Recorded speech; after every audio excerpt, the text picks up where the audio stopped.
What is going on, everyone? My name is Andy. Welcome back to another FPL video. In this one, it's the Game Week 6 preview, so I'm going to go through a bunch of your questions and give you my opinion. And at the end, I'm going to talk about when I'm thinking about wildcarding as well. So if you enjoyed the video, make sure to give it a like, hit that subscribe button if you haven't done so already, and make sure to check out Fantasy Football Hub. All the links that you need to get signed up are in the description below. So let's start off by talking about Chelsea. Nice and simple question to start off. Are the Chelsea boys an avoid or sell at this point? Now, in terms of buying them, I probably wouldn't go there. They've still got 3 decent fixtures left. So they've got Aston Villa at home, Fulham away, Burnley away. That's not too bad. After that, they've got Arsenal at home, Brentford at home, Spurs away, Man City at home, Newcastle away. So in terms of buying them, I just wouldn't go there. Not because I think all their options are suddenly awful, but the fixtures are about to run out. And obviously a lot of people have got question marks over their picks in general. So I would be avoiding them. If you already own them, then it's a slightly different question, and it's probably going to depend on which Chelsea player you're talking about. The 4 main ones are Gusto, Chilwell, Sterling, and Jackson. So I'm going to go through them all individually. Just on Chelsea in general, because I know everyone loves an expected data conversation, they've actually done okay, and not just in the Luton game. So if we look at their expected goals per match, it's 1.4 against Liverpool. Obviously, that's always going to be a tough game. 2.5 against West Ham. That probably does include a penalty. 2.2 against Luton, 2.3 against Forest, and 1.8 against Bournemouth. Obviously, they got some problems actually putting the ball into the back of the net, but in terms of creating chances and stuff like that, they're doing okay. And in terms of the defence, it's actually been pretty good. It's one of the top defences so far this season. Against Liverpool, they conceded 1.3, West Ham 1.8, that was probably their worst game. 0.4 against Luton, 0.8 against Forest, and 1 against Bournemouth. Now, I know what people are going to say. Most of those are easy fixtures, but that's kind of my point. They've still got easy fixtures to come, and if they're putting up good numbers already, you'd expect that to continue. So if their luck could change a little bit, you know, that Sterling free kick goes in instead of just being out, Jackson scores that goal against Forest, maybe it'll be a little bit different. But outside of the underlying stats conversation, the problem is they're not getting the results, and I do wonder whether that's playing on their minds. And also, Pochettino might just mess around with things a bit too much, and that does worry me a little bit about Chelsea players for the next 3 weeks. So then it just comes down to which ones you own. So if you've got Gusto, I think that's a pretty easy hold. Like, Reece James is unlikely to be back before the international break. I know Pochettino said he hoped he will be, but I don't think that's a guarantee. I would not be surprised if he's still out until after Game Week 8. Gusto is obviously a great price if you already own him. I know sometimes people will say, but what about in this specific scenario, should I sell him? Like, if you really wanted a Newcastle defender and the only player you want to sell is Gusto, fair enough. But for most people, you can keep hold of him. I think his minutes are going to be good. The fixtures aren't bad. And he's such a cheap price, I'd probably hold. Obviously, think about what you're going to do with him longer term. With Ben Chilwell, I really don't know if he's going to start. And that is the problem here. Given that I think he's vice captain, right? He's one of the more experienced players in that squad.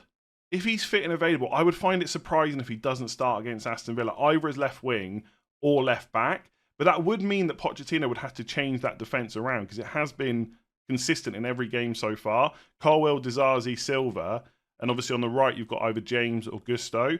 So there is obviously concerns about Chilwell.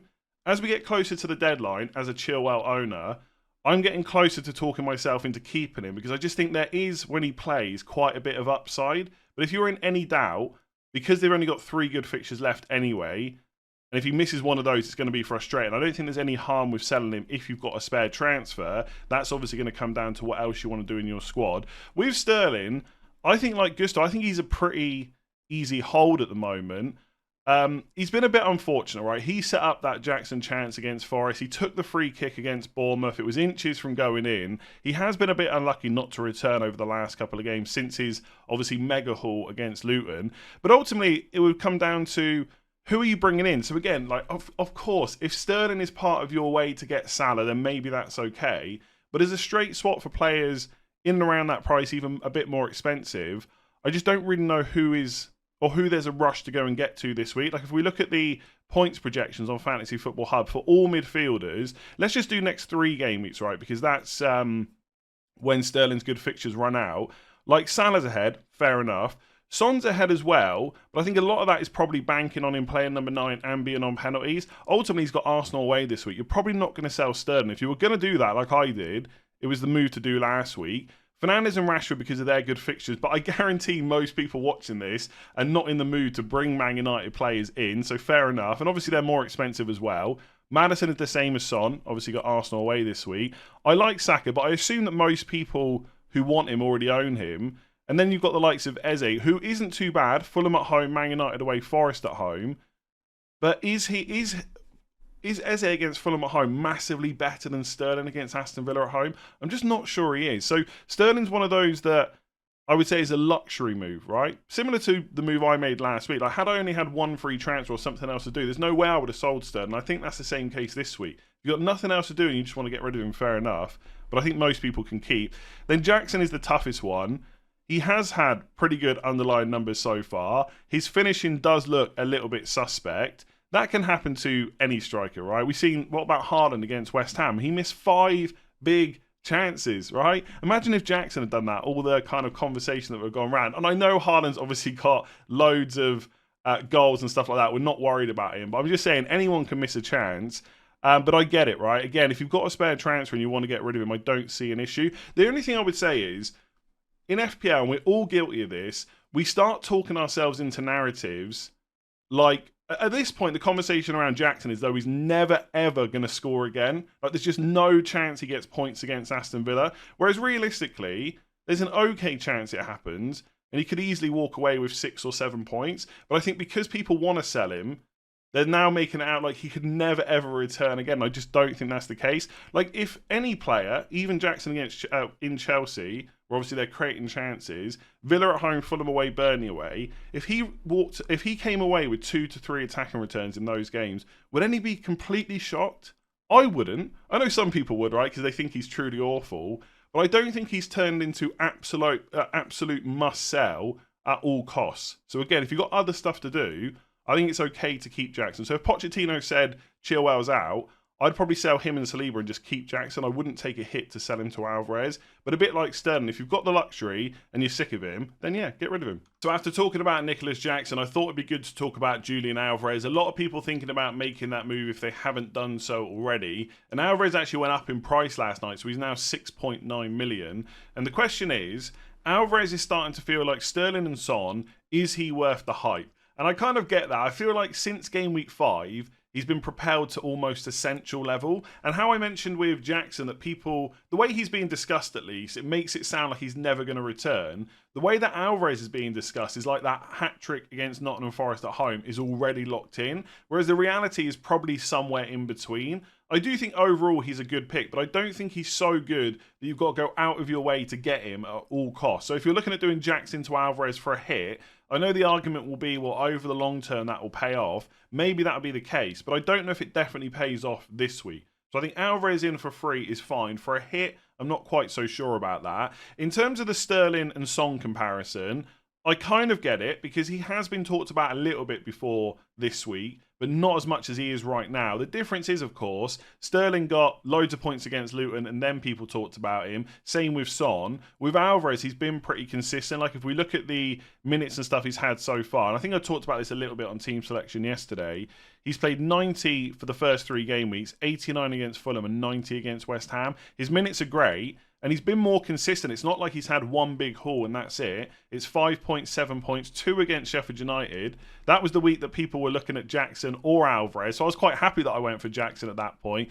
Since then, he smashed it. 14 against Fulham and then 9 against West Ham. So I think when you kind of try and forget about the noise, forget about the hype from everyone and just kind of bring it back to basics, is Álvarez a good pick? The answer is yes. And I've been pretty consistent with my thoughts on Man City players. I've avoided them for the most part outside of Haaland because I'm always worried about minutes. I just don't want that headache. And especially in midfield with the likes of Foden, there's so many other options. But I've always said when certain players from Man City and Liverpool get minutes, they're great picks. That's Álvarez, that's Foden, that's Diaz, that's Nunez, etc.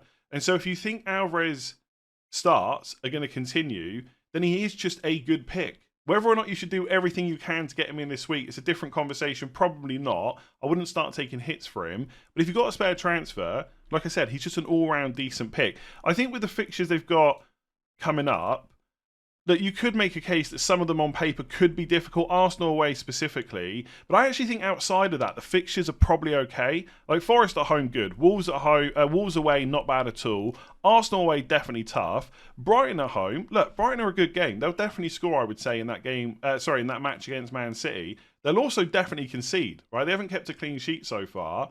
So I think Man City definitely get at least 2 goals in that game, maybe even more. Man United away, look. Man United played a difficult team last night in the Champions League, Bayern Munich. They've conceded 4 goals. If they don't get that act together, Man City will score at least a couple in that game as well. And then you've got Bournemouth at home in game week 11. And for a 6-game week period, you've got a Man City attacker for, right now at least, less than 7. So, yeah, I get the comparison to Sterling and Son. There is a lot of noise around him this week compared to other weeks, even though he started in every game week so far.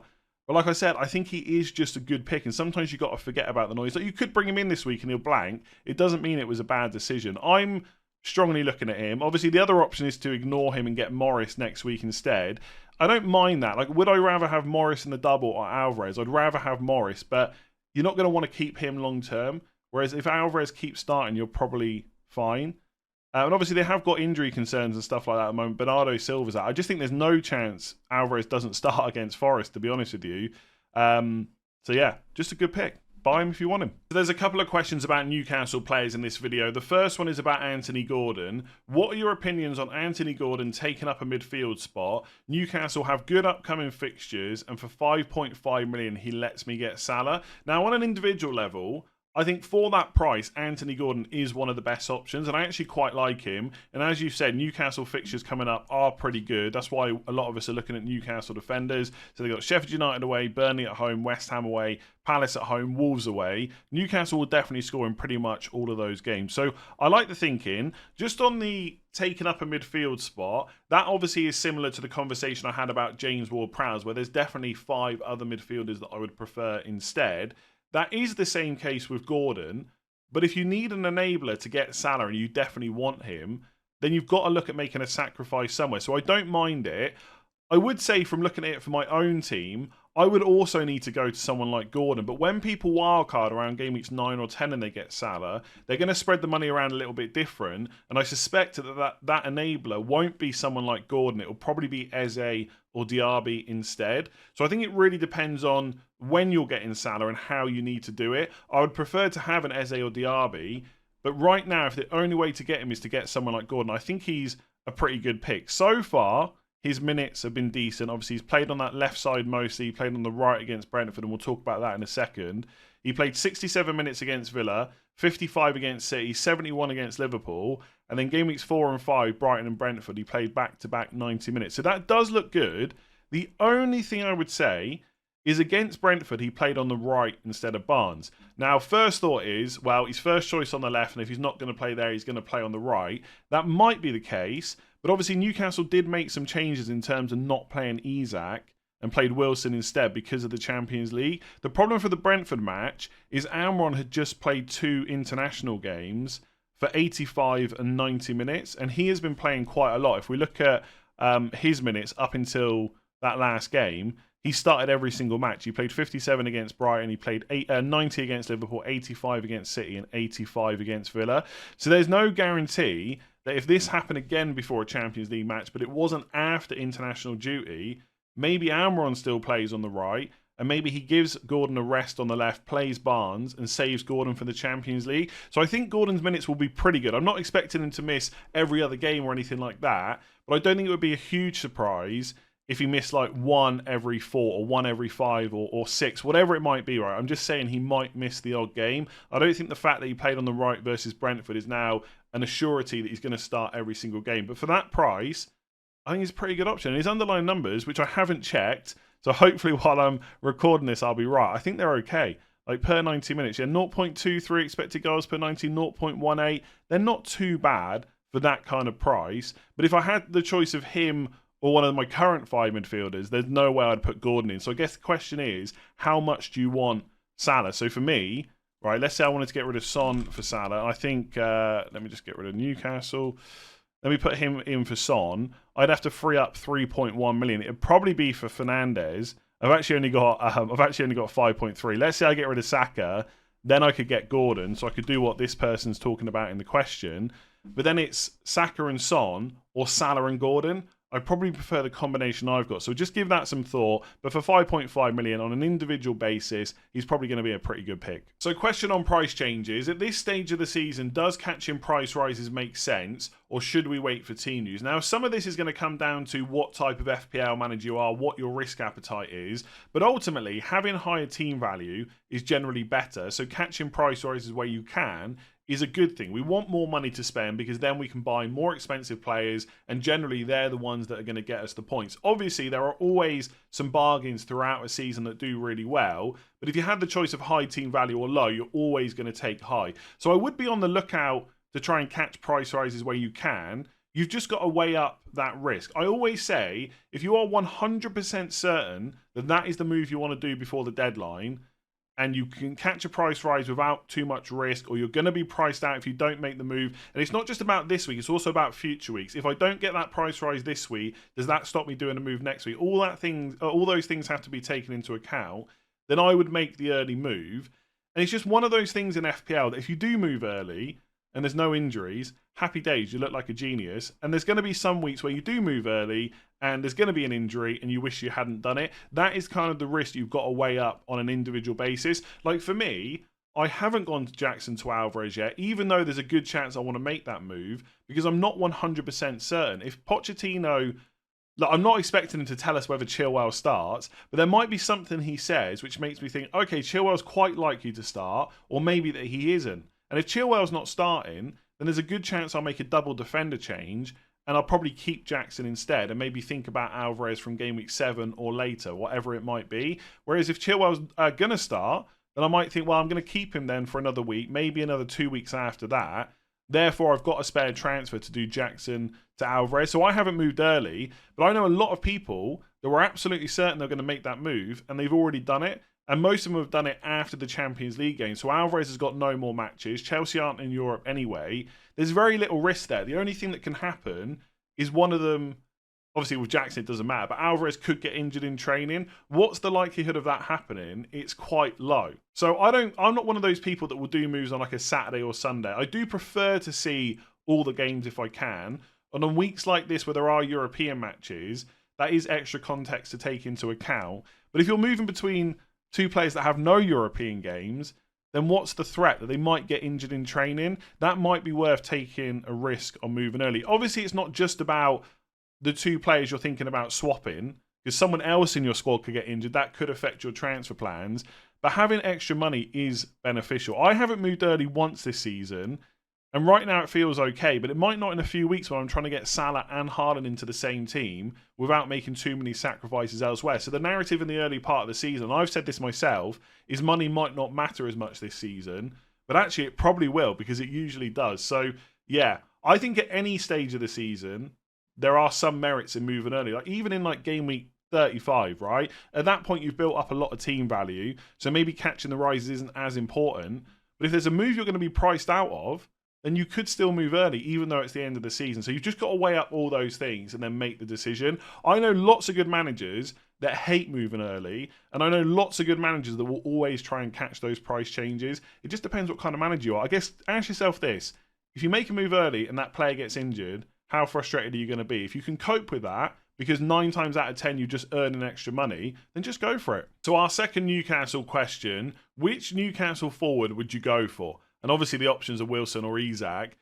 Can I choose neither? That would probably be my answer because I just don't feel like I want that headache of who's going to start every week. And I do think it's tough because the obvious answer that most people are going to go for is Callum Wilson. And I fully get it, right? Isak started the last game of the Champions League, so Wilson will start on the weekend. Isak plays midweek. Wilson plays on the weekend, then Isak is saved for the Champions League game against PSG at home on Wednesday, the 4th of October. That kind of sounds like it could make sense. But also that means that I'm saying to go for the forward that isn't first choice. I think it's pretty clear that Isak is the first choice number 9 for Newcastle. So doesn't that mean where possible, Eddie Howe's going to play him? So if he is fit and available and he's had enough rest, would he not just choose him again? Possibly. And that is the problem. The honest answer is I just don't know which one is the best to go for. If you pushed me and I had to choose someone this week, I would probably go for Wilson. but I don't know what my confidence levels would be on him definitely starting. And I don't think we're going to see Isak on the left, Wilson up front that much this season. It did happen in the last game. I think in the Champions League, they did do that for a little bit, but I don't think we're going to see that very much, given the options they've got for left and right wing. Like, if you look at the Newcastle fixtures, I think I mentioned this on the transfer tips video a couple of days ago. So Isak played against AC Milan, Wilson started against Brentford. Then you've got the game against Sheffield United. So it would make sense that Wilson starts, but it's a Tuesday to Sunday turnaround. That's a lot of time. Isak could easily start that game. And then the midweek game is Carabao Cup. So if Eddie Howe wants to prioritise the Premier League and the Champions League, surely that means your second choice striker, which is Wilson from everything we've seen so far. And don't get me wrong, I'm not saying that as in Wilson's miles behind Isak, because he's not, right? He's a great player. And when he does play, he'll get points. So I know why people are looking at him. But if he is second choice, maybe you then play him in the Carabao Cup. Or maybe Eddie Howe wants to take all competitions fully seriously, so he lets Wilson play against that sounds a bit weird, but he picks him for Sheffield United, and then Isak gets that tougher game against Man City. That could happen. So if you pushed me, I'd probably go for Wilson. But I think right now for my own team, I'm probably looking at going for neither. I understand it, right? The fixtures are so good. It's just, are they good enough to warrant that kind of slight risk of rotation? If I told you right now that Wilson would miss 1, maybe 2 of the next 4, would you still pick him? I think if you only miss 1, people probably would pick him because he is that good, and off the bench he's done well as well, and I completely get that. But I think when you think of it like that, he doesn't then become such a great pick. I guess with Isak, the same conversation applies. Like, if he's going to start kind of 3 of the next 4, he probably is still a good pick, but I just don't know if there's a guarantee of that. What if they both start 2 each? I just don't know, and sometimes you've got to be honest and just say that. What I will say is, if you're pretty certain that Wilson's going to start all 4 of these, which I think is very unlikely, like Isak to miss the next 4 Premier League games as first choice striker, that just doesn't make any sense. I think Wilson's a better pick than Álvarez. Right, that's how good Wilson is when he plays. Plus, he would be on penalties, right? He's first choice penalty taker for Newcastle. Obviously, Álvarez is only likely to take penalties when Haaland's off the pitch. But that's a big jump to say that Wilson is better, because I'm not sure he's going to start the next 4. So, yeah, if you pushed me and I had to buy one, I'd probably go Wilson. But my real answer is I don't know who's the best, and I would probably just ignore both. So a lot of people have been asking me, when should they wildcard? When am I thinking about wildcarding as well? So I thought I would just run through it. I'll give the completely cliched content creator answer first of all. It does, of course, depend on your team. There'll be some people that have got Game Week 6 squads where it definitely needs a wild card. There'll be lots of people that don't. You might have certain preferences on players you want to sell. There might be players you want to bring in. That might differ to my views, etc. You're going to have to look at your own team. But I'm going to run through when I'm thinking about doing it. Just on the players you might want to sell versus players you might want to bring in. For example, I've got Fernandes and Rashford. Because they've got Burnley away, Palace at home, Brentford at home, Sheffield United away, I'm kind of okay to keep them. There's going to be a lot of you out there that want to sell them, and that might be the kind of one of the reasons why you wildcard. That's perfectly fine. You can decide on that on an individual basis. I think for most people, if they don't go this week, it's going to be 8, 9, or 10. Now, the overall squad picks you make in any of those game weeks are going to be quite similar. There will always be certain picks that change, because obviously if you pick someone in game week 8, you've got game weeks 8 and 9. If you pick someone in 10, you've missed those game weeks. So your choices might be slightly different, but that's going to be periphery players. The main core of your squad is probably going to be quite similar. So if you are getting close to really wanting to wildcard, you could go in 8 or 9 or 10. I'm leaning towards game week 10, because not only does that give me a couple of extra weeks to kind of think about it and stuff like that, it's also about what I can do before I wildcard as well. So this is in the My Team tool on Fantasy Football Hub. If you want to check that out, links in the description below. So this week, right, I don't know for sure, but right now I'd say I'm probably going to keep Chilwell, and I'm probably going to get Álvarez in, even though he's already gone up in price, and I'll probably sell Saliba to a Newcastle defender. Maybe Share, but I'm just going to put Botman in for now. So that's my Game Week 6 team.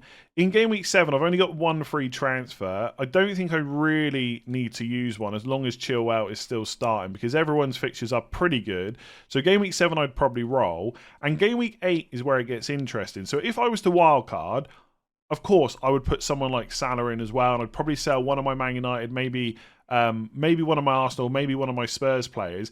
But the thing is, Spurs have got good fixtures in game weeks 8 and 9. They've got Luton away and Fulham at home. So ideally, I would want them for those games, but I don't necessarily need them after that, right? So if we look at the fixtures after game weeks 8 and 9, they got Palace away in game week 10, Chelsea at home game week 11, Wolves away game week 12. They're not awful fixtures by any stretch. And if we look a little bit longer term than that, let's have a quick look here. It's Villa at home, Man City away, West Ham at home, Newcastle at home. They're not completely awful fixtures, but they're not going to be as needed for my team then as they are kind of for Luton away and Fulham at home. So in game week 8, Saka's got Man City at home. The week after, it's Chelsea away. Could he get returns in those two games? Absolutely. And if I was wildcarding in game week 8, would I keep Saka? I probably would, because from game week 10 onwards, Arsenal's fixtures are really good. But by delaying that wildcard, I've got the opportunity to remove Saka and put in an extra Spurs player instead for that Luton away and Fulham at home game. So that would be my team for game week 8. I don't think I need any. Yeah, I don't think I need any other transfers because I can just play Udogie against Luton away, Botman against West Ham away, and hopefully Chilwell still against Burnley away. So I wouldn't need to necessarily make another transfer that week because I would be at that point trying to lock in the game week 10 wildcard. Potentially, I could get rid of Álvarez and go for a different punt on a forward because he's got Arsenal away, Brighton at home. But it wouldn't be a must sell or anything like that. And then in game week 9, I think I've got 2 free transfers at this point. I've kind of lost count. Udogie's got Fulham at home. Botman's got Palace at home. They're fine. Man United players got Sheffield United away. I've got the 2 Spurs players for Fulham at home. And in Burmo's got Burnley at home. So I wouldn't have Salah for Everton at home, which isn't ideal. But I don't think any of those midfielders would be must-sell that week. And also that would almost be like a slight differential in itself, going against Salah, which I don't usually like doing for such a good fixture. But I don't think it would be at the end of the world for that one. In game week 9. So I'd probably keep all those midfielders if they're fit and just look to use my transfers elsewhere. So getting rid of Chilwell, I could bring in like a Trent Alexander-Arnold if he's fit. I could swap my goalkeeper because Pickford's got Liverpool away. And then I would wildcard in game week 10. I'd probably get rid of all 3 Spurs players. Maybe I would keep Udogie on the bench for rotation purposes. But I almost certainly wouldn't keep Son and Maddison because I would want Saka. And I think, yes, okay, Man United's fixtures... Man United players right now people aren't looking at, but actually their fixtures after game week 10, Man City at home, are pretty good. Like Fulham away, Luton at home, Everton away. If Rashford's showing some kind of form over the next few weeks, all of a sudden the conversation around him and Man United players will change. You'll look at those fixtures and you'll think, well, how can I not have Rashford for Fulham, Luton and Everton? So I think... on game week 10 wildcard right now, it'd probably be Salah, Rashford and Saka. There's only 2 other spots, and one of them would have to be a cheap midfielder, and probably a second cheap midfielder as well. So like 2 of Diaby, Eze, Mbeumo, etc. So there's not going to be any room for those Spurs players. So I kind of like the idea of dead-ending into the wildcard, so making changes like Saka to Maddison, which I definitely wouldn't do if I wasn't wildcarding. There's potential upside there. And then I can just get a team in game week 10 that's similar to 8 and 9 anyway, plus a few changes on the kind of bench and stuff like that, because obviously I've missed those 2 previous weeks. So I'm looking at that. Whether or not there's a better opportunity later on, there might be. Like game week 18, for example, is a blank for Man City and Brentford. So you could possibly dead end into that, get rid of all your players from those teams, then wildcard them back in game week 19. Man City will have probably a double game week between, I think it's game weeks 20 and 24. So that is an opportunity later on. But and then there's 2 ways you can look at it, right? If you don't need the wild card now, then absolutely save it. It might be great to have it. Or maybe you make the points now and just use transfers later on. No one can tell you definitively it's better to use it now or later. It's really going to be team dependent. I could probably get to a team I'm happy with in game week 10 without a wild card, but I can't make those moves like Saka to Maddison to get that extra bit of upside. I would have to be a bit more, I guess, conscious about the moves that I'm making. And it could be that Saka outscores him anyway, but it's the kind of punts that I would want to take. And I want to keep the Man United players for the good fixtures. And I kind of feel like I more want to do that because everyone's looking to get rid of them. I think there are goals in that Man United team. I don't necessarily think they're going to win all the games because defensively they're not looking great. But Rashford and Fernandes against Burnley, against Sheffield United, they're good fixtures. So that's what I'm kind of looking at. I'm starting to lean more towards game week 10.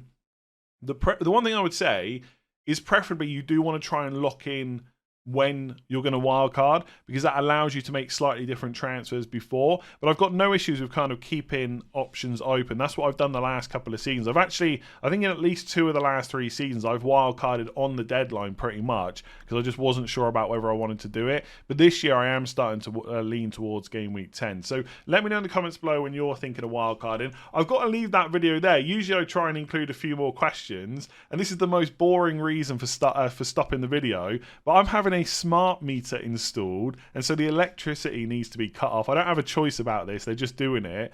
And so if I if I put in any more stuff to this video, by the time I finish recording, my electric could be off and I won't be able to upload it. So that is the genuine reason why I'm stopping there. Obviously, if there's anything else super important, press conferences and stuff like that, I'll cover it in final thoughts. Anyway, if you've enjoyed that video, make sure to give it a like, hit that subscribe button, check out Fantasy Football Hub, links in the description below. And if you're listening on podcast, make sure to rate 5 stars. I'll catch you again tomorrow.